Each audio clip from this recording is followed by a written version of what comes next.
There we go, there we go. Good to be in your company again. So, Danny K is here and Victor Achutamaklu is here. Danny K makes a big return for the final day. Hopefully he's recovered from all the trauma from, the whole Portugal experience. Danny K. I came here twice, 2 days in a row after Portugal went.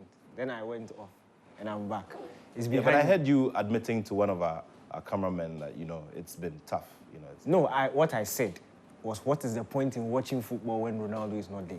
Yeah, Ronaldo so it means it's tough to watch football when Ronaldo. No, it's not tough to watch football. I just don't watch. It's not tough.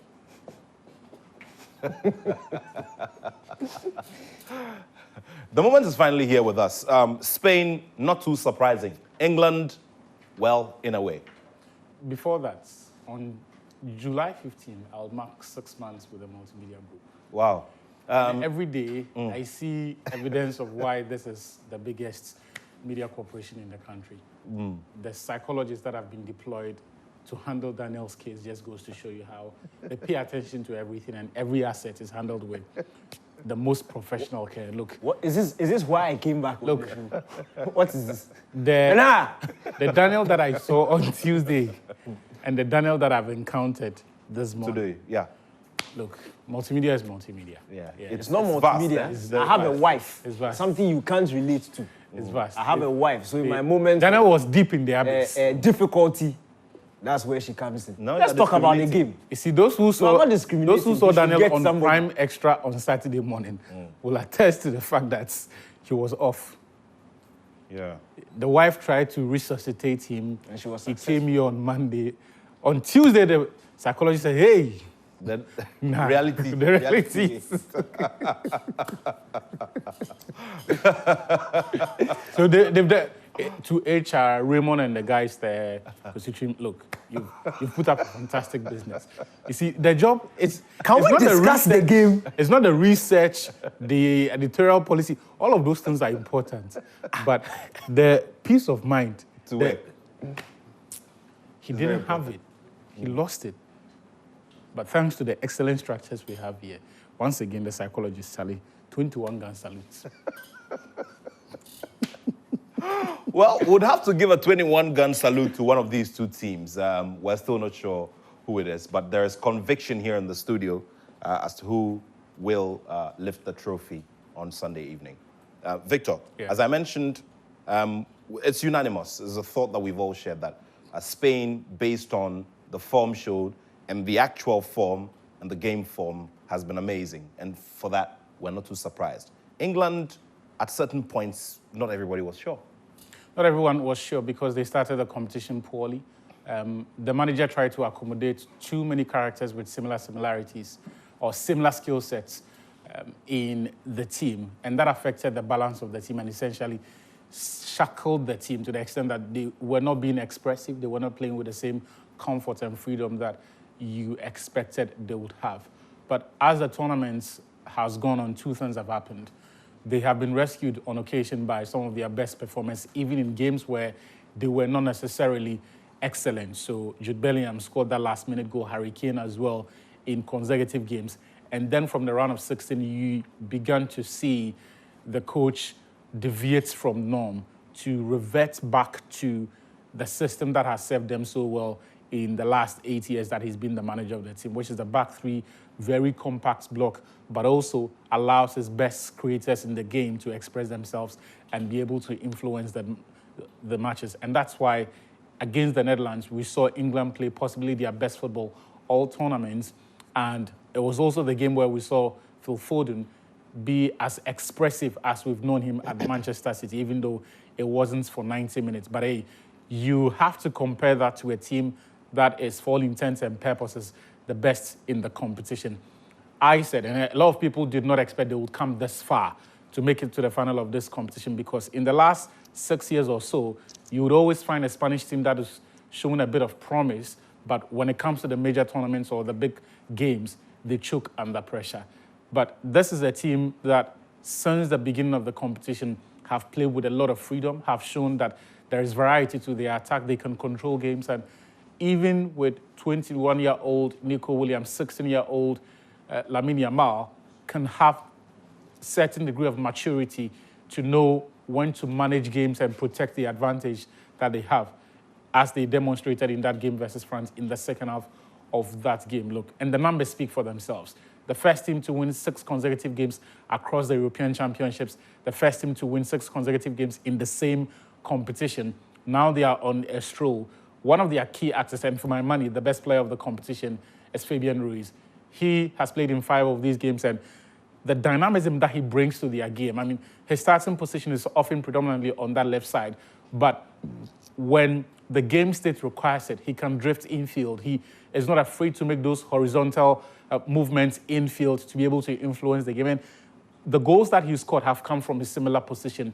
The sheer number of match winners that Spain have got within their ranks. Look, Dani Olmo, Rodri, who is the deepest of their midfielders, has got a goal in this competition. Fabian Ruiz, Mikel Merino also has come in to chip in a couple. They've not even needed their lead marksman to score in Alvaro Morata, because too many players are scoring for this team. And for all intents and purposes, I will say again, Spain are favourites. Spain are favourites indeed. Where then do we bring England into the conversation? Because this is a final. They've been looking forward to, they've worked their socks off, you know. Last term, it didn't really work for them. Now there's another golden opportunity. And you can't let it slide just like that, just because Spain is on good form. No. Yeah, football isn't decided on paper, it's decided on the pitch. And obviously you can project based on what we've seen, but at the end of the day, the manager's tactics on the day within the 90 minutes, 120 minutes can decide a lot. And the fact is England have quality all through their squad, and they have a manager who's proven to be able to use that quality at least to keep them consistent and competitive. A semi-final at the World Cup in 2018, finalists last time around, finalists again in the Euros. So you don't do this by luck. You don't do this. It's not a fluke that you get a string of consistent results. So certainly Southgate must be doing something right. And we also need to credit the fact that, yes, they didn't start well. They needed top performance to build them out. But from the quarter-final to the semi-final, we've seen an England team that, by performances or their performances, deserve to be in the final. I think that this is a sort of game where they need to accept the fact that Spain will dominate the ball. Spain will dominate the round object. But I feel like, okay, based on facts, England are better off when they don't have the ball. They are a better counter-attacking unit under Gareth Southgate. We saw that at the World Cup. We saw that at the last Euros. We've seen that even in Qatar.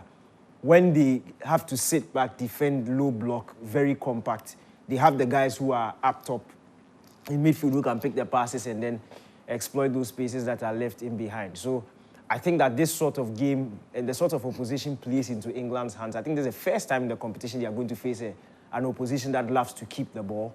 The Dutch ceded possession to the English, so that was different. Spain won't do that. Spain will love to dominate the ball. When you look at the English squad, I think it will come down to personnel and who Gareth Southgate selects on the day. I think that if he tries to play with the round objective, if he tries to assert dominance, it will be a very dismissive victory for the Spaniards. And the game could run away from him very, very early.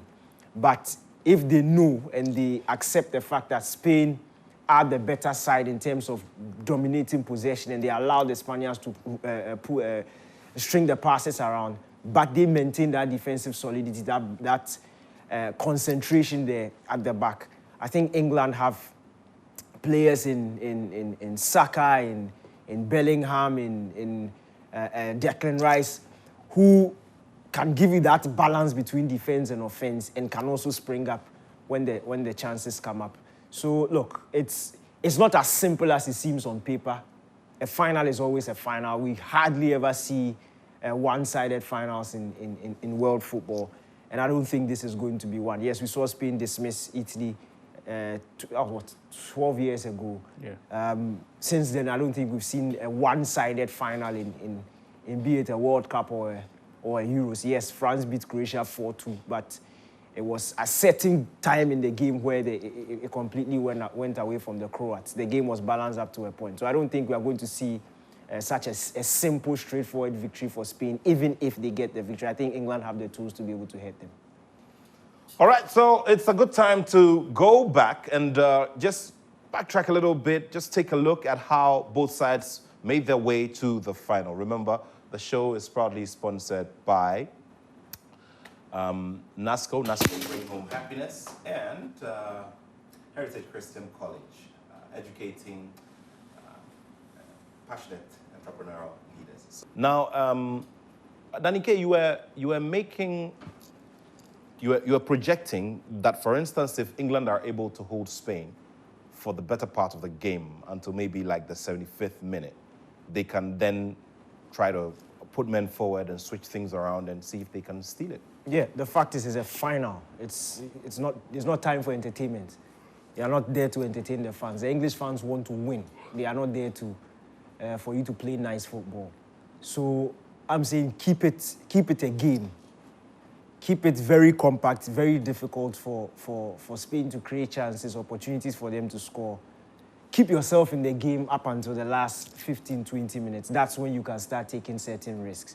Do not start the game with the idea to try and attack and force the issue. Spain will punish you. The sides who are better off, who have better synergy in attack, have tried it, they have failed.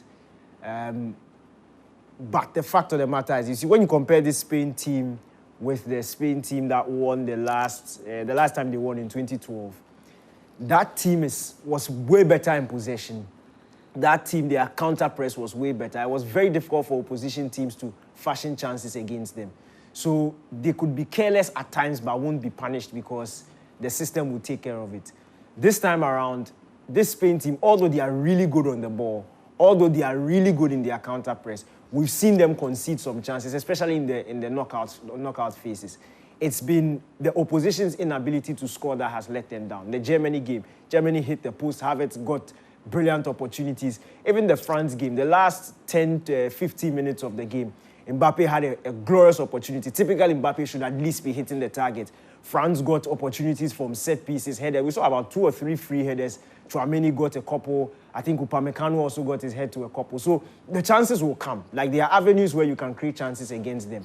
But don't take risks early on and leave yourself too far away for you to catch up in the last embers of the game. And again, I feel England have the tools to be able to counter this Spain team. It will be about the selection. I don't think this is a game that you need Kobbie Mainoo to start, because you are going to do a lot more running around than controlling the ball. So I personally will start Gallagher in that midfield. We've seen him do a brilliant job when it comes to these one-off tasks. You go back to the Chelsea-Man City game where he was tasked to be on Rodri. I think this is a sort of game you give him a similar task. Run around, force Spain. Yes, they'll keep the ball, but don't force them into those obvious, dangerous passes that will cause you harm. And in doing that, it's not just about sitting deep and allowing them to pass. You need somebody to put pressure on their dangerous passes. And that starts from the midfield, from Fabian Ruiz and then Rodri, especially Rodri. If you're able to cut supply to Rodri, if you're able to limit the influence that Rodri has on the game, I think it will have a serious influence on the rest of the attacking players. So that England midfield, the makeup needs to be spot on. And I don't think this is a game where you need controllers. You need guys who have the lungs to run and the willingness to run and close down opposition. Okay. Now, I've been meaning to ask you this, Victor. What kind of game can rule the Spanish out? And I'll use the final of the FIFA World Cup in 2014 in Brazil, as an example. And then maybe one of the semi-final games where Germany beat Brazil by what we thought was an unimaginable scoreline. Because what then they did effectively was to ensure that the movement of the ball amongst German players didn't go beyond 5 touches. So every other time, the Germans had to break play or break momentum. The momentum. What other thing can the English, for instance, do to ensure partial or full neutralization of this very strong Spanish team? When you look at the Spanish team, I don't think that has to be the approach for England, that there is a specific thing that once we figure that out, you will be able to stop. Because, you see, the thing about Spain is that it's not just about the plan or the structure. It is also about the individual. So you can go close. For example, we saw the way the Dutch played against England in that second half. They went man-to-man, evened up the numbers, and essentially mirrored England's shape in the middle of the park. When they did that, they ended England's dominance. And that's why in the entire second half, the only effort at goal England had was the one that resulted in the goal that Oli Watkins took. The other, of course, was the goal that was ruled out by Bukayo Saka. But essentially, that worked. The only problem was that the Dutch did not have players who could play their way out of the press, players who can dribble their way out of pressure or maneuver and draw rings around the opponent with those short combination passes. Spain have that. So I don't think there is any clear-cut scenario. However, you can find solutions to individual problems that they will present. For example, I think that Luke Shaw have to start on Sunday because he is often predisposed to tacking infield and adding up to the numbers to what England would have in the middle of the park. Beyond that, you also have to try as much as possible to avoid and prevent 1v1 situations with Lamine Yamal, right? And because while he may not be blessed with explosiveness, he has an array of skill sets that would allow him to make something out of nothing. And here's the thing.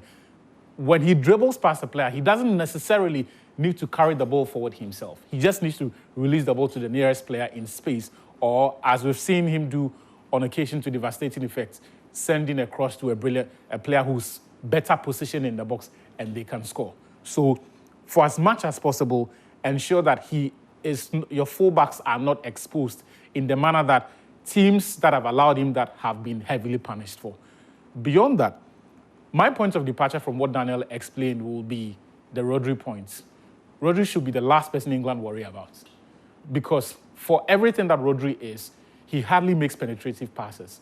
Rather, he gives the team momentum in the sense that he releases the ball quicker and circulates the ball very well and allows the team to build momentum and allow them to pass the ball in the right areas. But if you're looking for that player who turn away from the opponent, who make that blinder of a pass to create problem, it's Dani Olmo, it's Fabian Ruiz.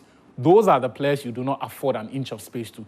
The best way to deal with Rodri is that cut out the passing options he has and pick out the runs that those players in front of him who are far advanced are likely to make. And that has been the one consistent trait in the way Spain have played in this competition.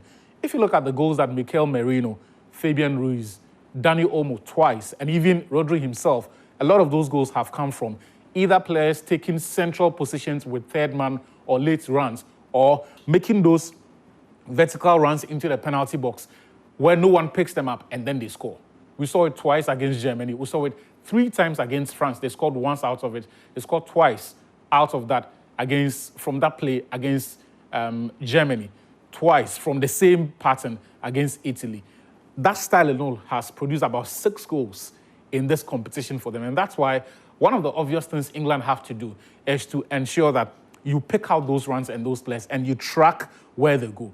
You will not be able to, at each point, stop them from playing. But the whole idea is to stay with them, stay within proximity enough to disturb the final choice that they are going to make.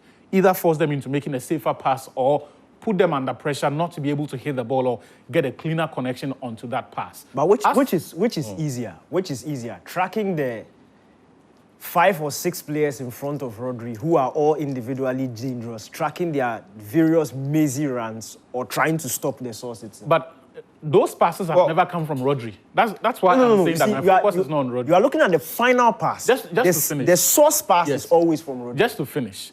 Though the passes that create these problems have never come from Rodri. So in terms of when he receives the ball from deep, it will not be the most sensible decision to try to rush onto him because he may not even turn away from pressure. He may make the safest pass, but it will then begin a sequence where 2 or 3 players get dragged out of position. That's why you have to stop him. That's the essence of that rule. It's not about players like Kroos, Rodri, Jorginho. They don't pick that final pass. They draw you into situations where when they release the ball, they've created space. So if you're able to stop them from doing that, if you are saying you're going to leave him for him to, he's going to sway you around and move you around. The best way to deal with that is ensure that you have more natural ball winners in the middle of the park than England have ever done in this competition. That's why I would agree with Daniel when he says perhaps drop Kobbie Mainoo, introduce maybe Gallagher, and then require Jude Bellingham to do more work off the ball than he's done all competition, and ensure that you go man-to-man. And some of the basic things that, for example, that France, some of the basic mistakes that they made are things you cannot expect that kind of mistake in the final. If England allow what happened to France in that opening 20 minutes, then any team that does that in the final, then you don't deserve to be there. That's why those kinds of goals, you may see it in other stages of the competition, but in the final of the World Cup, of the European Championships, it will probably happen later in the game when players have gotten tired, or there's been some injuries, or players have picked up cautions and are now a bit mindful of what tackles they can go into. But right from the get-go, you cannot afford Spain because, look, every tactical plan or any study that they would make of the Spanish teams, you will come to the conclusion and prioritize or attempt to find solutions to some of the things they have done that have brought them this far. And I'm saying to you that the one trick that they have pulled off on more occasions than any other trick is one that you definitely have to prepare for. As for that one, if Southgate and his team steps out there and they appear incapable or unprepared for that threat, then they really didn't deserve to be there. Just to conclude on this, I think will be one game where the skill set of Trent Alexander-Arnold will be very needed because you need players who can quickly release the ball and find some quality passes even when the team has not seen too much of the ball or does not have momentum, because every possession for England is going to count on Sunday. And then at the other end of the pitch, you will need runners. Somebody like Anthony Gordon, for me, has to start, and then Oli Watkins certainly, because there's the idea that you want to come up shots, as Harry Kane has been doing all tournaments, is the wrong profile for this particular game, because as Daniel has explained, the idea for England should not be that they are going there to match Spain's possession. It will be counterproductive. And, while we get ourselves towards the finish line, you're also thinking about those who will go for the honors. You have your ratings of who the best player has been so far. For me, Fabian Ruiz. Yes. I don't know about you, Danny. I think personally, I'll take Nico Williams. Okay. All right. For Spain. And also, in terms of the goals that have been scored, for me personally, I think the curler, from Lamine Yamal. From Lamine Yamal was just something else. The situation, the technique. What was said before the game to him. And the fact that he did it in front of the one player who called him out and said, "If you're a man, come and show it." And for me, that's the... This is just, this is just something else. All right, so we're here. We'll do a round of commercials, and after that, we will bring you analysis from Karim, and he's ready to join us. And so let's go for that. After that, we come back and do some more analysis as we look ahead to the big final game. Remember, there will be live commentary on Joy 99.7 FM, and you'll have to join us at the Heritage Craft Brewery in East Legon for the final viewing.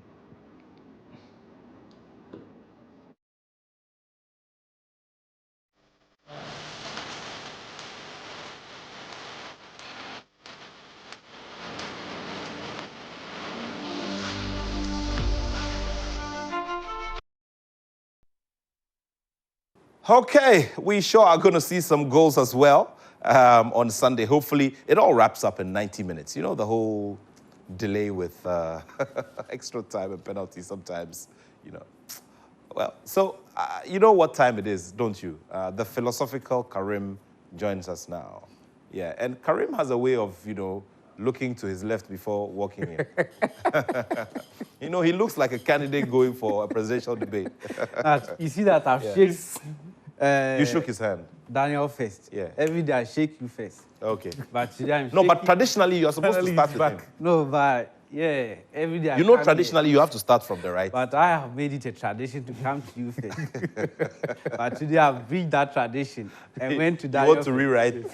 Yes, Okay. there's a motivation. Okay, tell me what the motivation The is. motivation is that we are on the same page. I see. For once. You and Daniel are on the same page. Yes. Okay. Or I don't know where I'm talking. Emotionally, you're on the same page. Or yes, how? you deny it because it's on TV, so I don't care. So I say what I don't understand what you're saying. No, I don't need to say it. He's extended the olive branch. I have no idea what he's talking about. Yes. What's today's philosophy, the final for this season? Wow. It's a final, and we need someone stronger. No other person than the legendary Arsene Wenger. Yeah. He says that when you find people who are successful, you find that they are not just motivated, but they have consistency in their motivation. Looking at the Euros, there's only one team you can associate consistency with. That is Spain. Not the team they are going to face. You're not going to give any credit at all? They deserve huge credit for what they have done. I'm talking about England. You're Yes. not going to give them any I'm giving chance at all? this is a final, and we've seen that in finals, it's not always the favorites who get it. Right. Yes. Okay. So they have a chance, but they should forget. We know where it's going. Tell us how. Yes, this is how we are going to see. We are coming to look at their head-to-head performances throughout, and this is it overall. The number of times they've met throughout their friendlies, international competitions, and overall, 27 times they have met. Spain won 14 of them, England won 10 of them, and 3 of them ended in draws. Now let's go to their last 5 meetings, including friendlies and others. In those last 5 meetings, let's move it on to the next graphic. In those last 5 meetings, we've seen that each team has won twice. 2 of those 2 games in their last 5 meetings, and 1 ended in draw. Just like Spain are outscoring England at the Euros here and every other team, they've also outscored them in the last 5 meetings, though they've won 2 each. Spain scored 8 goals in those last 5 meetings, and England scored 7, though they've won 2 each and 1 ended in draw. Now let's go to Spain's 6 games at the Euros now. And as we've come to know, they are the only team in the history of the Euros to win all the 6 games they've played up to the final. Now, in those 6 games they've played, they've scored 13 goals. That is the highest any team has done, from unexpected goals of 11.1, and they are overperforming it. In those 11 games, as I've said, they scored 11 goals and won all of them. That is the first time at the Euros we are seeing any team do it in history. Now let's go to England.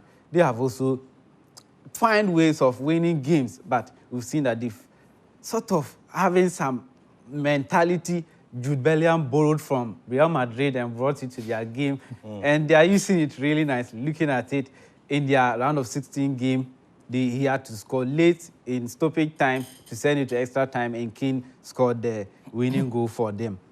Again, in the quarterfinal against Switzerland, we've seen Xhaka again also scoring late in the game around the 80th minute, and they've gone on again to win it in penalty shootouts, and even scoring their last 5, the 5 penalties in that shootout. The first time they are doing it in 10 shootouts they have taken at major tournaments. And again, we've seen that career-defining goal Oli Watkins scored against the Netherlands in the 90th minute. All of them, they are having the best, least expected goals considered. I'll move on to that. And looking at it, they have really good defense. The attackers that they have, we are not seeing them, using them so much, but they are relying on consistency in defense and individual brilliance, unlike Spain, who are combining, like the whole team is really working like a well-oiled machine. Now, let's move it on to this. I want to talk about England's shots conceded at the Euros in the next graphic.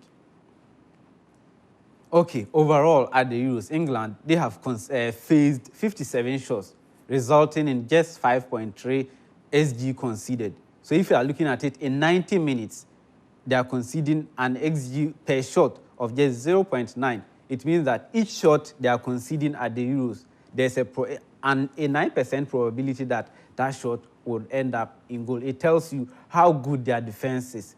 But if you are comparing that to Spain, who are creating a lot, the most big chances, and have also got the most expected goals, 11, and they are overperforming it.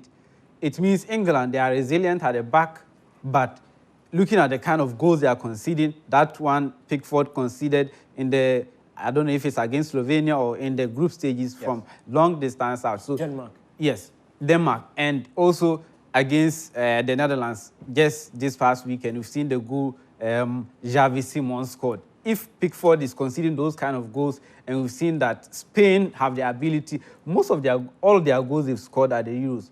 Before, look at the shots England are conceding inside the box.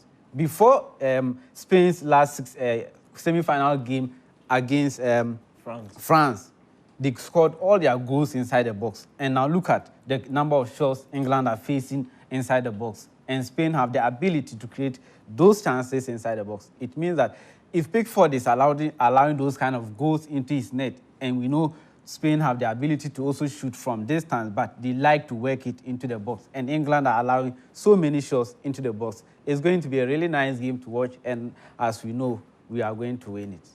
We the Spaniards. Okay. Including Danny. So the last time we heard anything it became a disaster. So let's just be careful how we associate ourselves. God knows it won't end in a disaster. Okay. I'm not sure which God Karim is talking about. God is... Let's do a message or two, and after that, would come back to give away that prize. Hopefully, you get that answer correct. This is the final show. Stay.